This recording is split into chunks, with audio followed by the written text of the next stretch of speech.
The problem is lawsuits. And the solution is training. The alternative is a silver tray that you're going to hand an easy lawsuit to a happy lawyer on. The problem is lawsuits. We have a very litigious society. How many of you work for an organization that's never, ever been sued? Never, ever been sued. I see one hand. Yes, yes. Lots and lots of lawsuits. And lawsuits, can they be costly? Well, what are we talking, a couple $1,000? How much could they cost? They can cost millions of dollars, yes. We're here and we're in California. California has lots of very costly, expensive lawsuits. Yes, they do. Lawsuits can be prevented. There's one solution, and it is training. It is. My topic today is diversity in the workplace, and we've got lots of different ways that we can look at diversity. One of the ways that I specialize in looking at diversity and training your organization is to prevent the lawsuit. Exactly what I do. In legal terms, training, mandatory training that your company has for all of your team members, supervisory, non-supervisory, is called an affirmative defense. Because there's lots of laws that we have about diversity. We've got all types of laws about diversity. Laws about sexual harassment, and laws about racial discrimination, and ADA, and FLSA, and ADEA, for those of you who are not followers of the law. These are all initials for lots of our different diversity laws.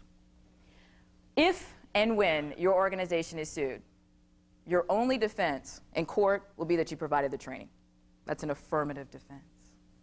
So there is a solution. And we all know that the federal courts have told us recently that all of our managers and supervisors are required to be trained in basic anti-discrimination law, the laws about diversity in the workplace. You're required to be trained in that. Does anyone know what the consequences if we fail to train the managers and supervisors and all those laws with the initials I was mentioning a few minutes ago?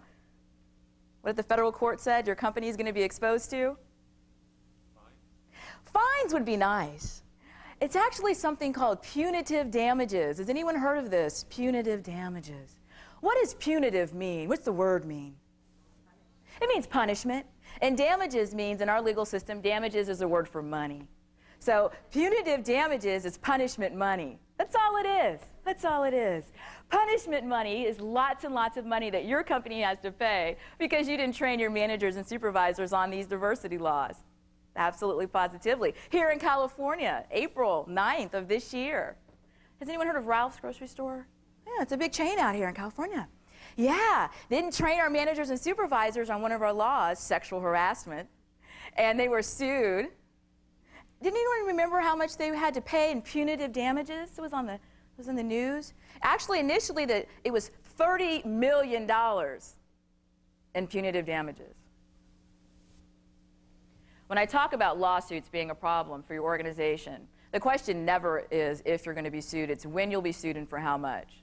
And to fully grasp that this diversity issue is, in many ways, it's a communication issue, but it is a legal issue. The consequences in the worst case scenario, if you're not training, or when you're sued, that's the kind of punishment money you're looking at.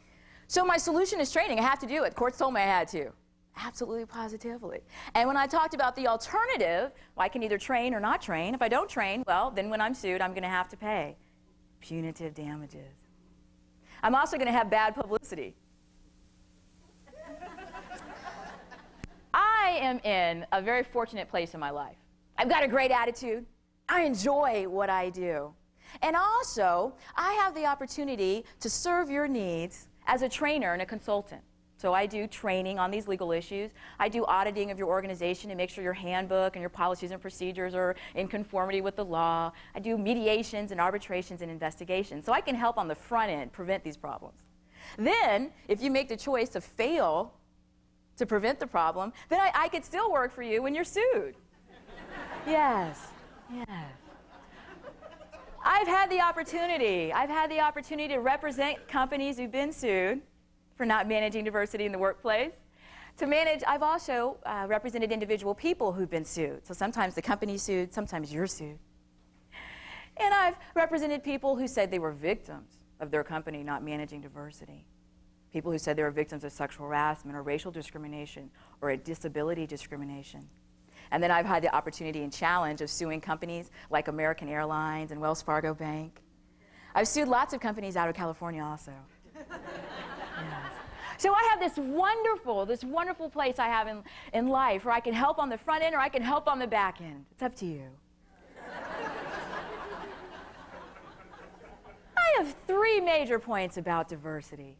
My first point about diversity is that diversity and the ability to manage it is the most important life skill that we need to have.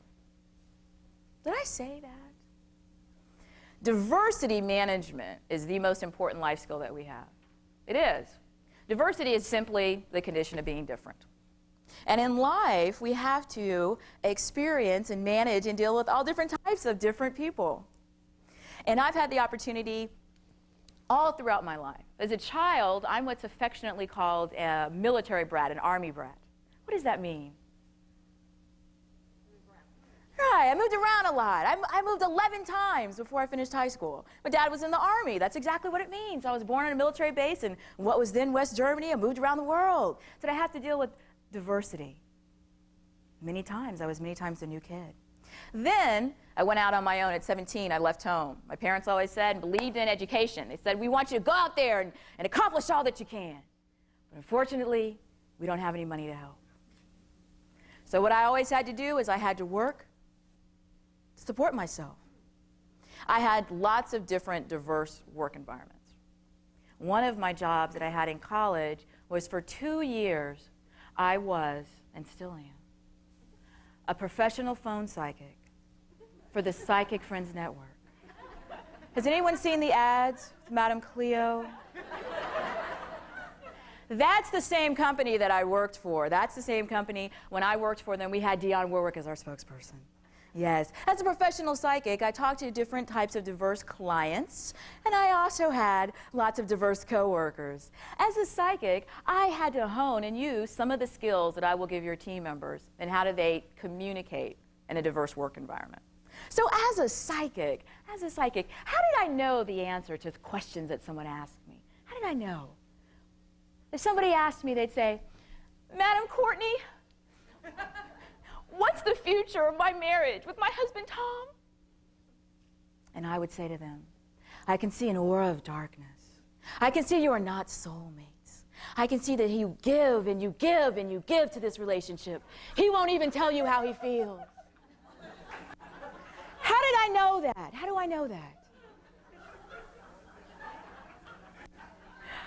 I know that because I learned those communication skills that the most important thing I communicate with, that we all communicate with, it's not the words that we say. Those are only 7% of what we communicate with. The rest of it is the emotion in my voice. And then if I'm in person with someone, it's my body language and my eye contact. So when I train, I do use a lot of anecdotal information. I talk about these real-life situations, and I'll tie it into your team members to teach them the real-life communication skills I have to have. So the way I knew the answer to the question was in people's voices. He told me the answer when he asked me the question.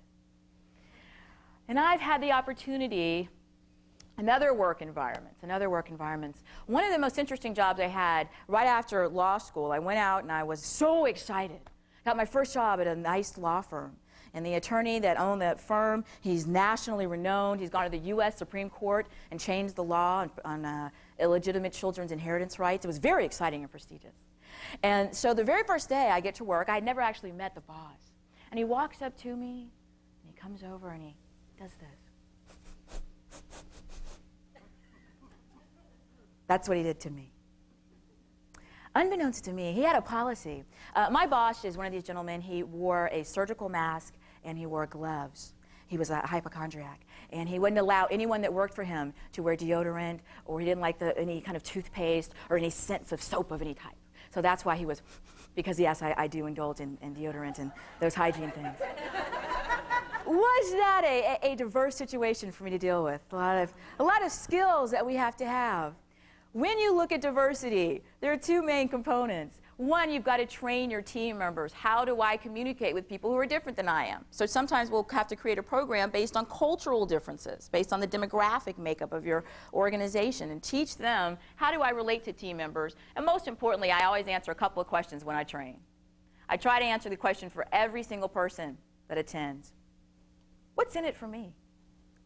Why should I care about this? What's the benefit to me buying into this and changing my behavior? Because honestly, some organizations I go to, we've got a lot of cultural differences and there might be friction. So we'll look at those communication skills that we need to. Respect for different cultures. Responsibility for my own actions and choices. Those are the fundamental keys of those programs. And when I do the training where I focus on those laws, all those laws, we've got laws about diversity for gender and laws about diversity for race and color and religion. We've got laws that protect older Americans. They have that federal age discrimination law. And at what age am I old according to the federal government? 40. That's right, 40. Some people are looking at me very concerned. I'm spreading the word. When I do the EEOC, when I do those laws, I'm going to make it and present the information in a way to your team members. Well, I'll answer the questions again. What's in it for me? Why should I care about this? And I will tie their behavior to the consequences. Can your organization actually go out of business and cease to exist because of lawsuits? Yes. Yes. So if I have to reach the fundamental level, what's in it for your team members? They'll keep their job. And we're going to let them understand why their individual actions can actually bring down a company, and they can. And we're going to work on that attitude and the communication skills, and at the end of this, what's the benefit for you? Well, when you're sued, you'll be able to show and document that you did the training you had to do. Then you'll have your affirmative defense, the way to fight your lawsuit, and you shouldn't be exposed to any of that punishment money, the punitive damages. I enjoy what I do. I do. I wake up, I enjoy it. I am passionate about this. I want to prevent these lawsuits. I've worked on too many of them that did never have to happen. So I look forward to meeting all of you, as many as I possibly can. I'm here for questions and resources. I want to thank you for coming, and I know that you have the opportunity to work with some of the best training consultants in the industry who are knowledgeable in all of these programs, whether you need an overview of EEOC or personnel law, or you need individual ADA, FMLA programs. Customize whatever you need. Thank you very much. It's time for lunch after this, so I want to bring Rocky on up, and let's have a great day. Thank you.